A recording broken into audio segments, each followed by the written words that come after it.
I never thought I'd step foot near Chernobyl, let alone Reactor 4, but sometimes curiosity outweighs common sense. A few months ago, my cousin Alex, an amateur historian obsessed with the Chernobyl disaster, invited me on a trip to the exclusion zone. He claimed he had connections to a guide who could take us into areas no one else was allowed to see. "We'll go beyond the tourist spots," he said, his voice brimming with excitement. "This is a chance to witness history, real, untouched history." At first, I refused. I knew the dangers: radiation hotspots, unstable structures, even the risk of being caught by officials. But Alex was persuasive. He described the ghostly silence of Pripyat, the forgotten Ferris wheel, the empty school classrooms frozen in time. Against my better judgment, I agreed. We arrived at Pripyat just before dusk. As our guide led us through the skeletal remains of the city, I couldn't help but feel uneasy. The silence was oppressive, like the entire zone had been holding its breath for decades. Buildings leaned against one another like they might collapse at any moment. Every step we took stirred up clouds of radioactive dust. "This place,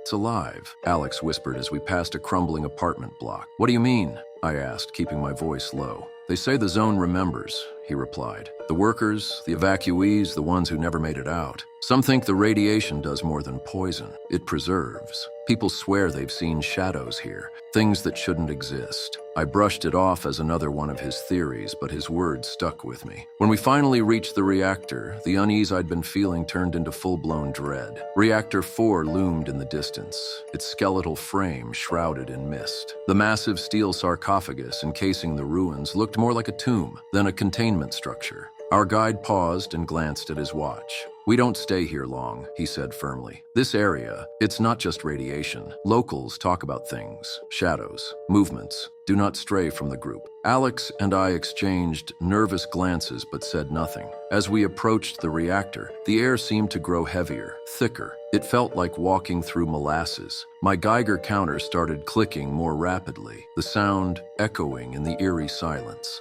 That's when I saw it. A shadow moved across the reactor wall. At first I thought it was just the sunlight filtering through the mist, but then it moved against the light. Deliberate, fluid, and far too large to belong to any of us. "Did you see that?" I whispered to Alex. He nodded, his face pale. "Yeah." Our guide noticed our hesitation and turned back. "What's wrong?" "There's something over there," I said, pointing toward the reactor. His expression darkened. "We're leaving, now." Before we could protest, a deep guttural hum filled the air, vibrating through the ground beneath our feet. It wasn't mechanical. It sounded alive. The shadow moved again, this time darting from the reactor wall to the ground. It stretched and twisted, growing larger with every second. I grabbed Alex's arm. "We need to go." We turned and ran, but the air felt heavier with every step, like something was trying to pull us back. The hum grew louder, almost deafening, until it was all I could hear. I glanced over my shoulder and froze. The shadow had taken form, a massive, amorphous figure with glowing hollow eyes. It moved with unnatural speed, almost gliding across the ground, closing the distance between us.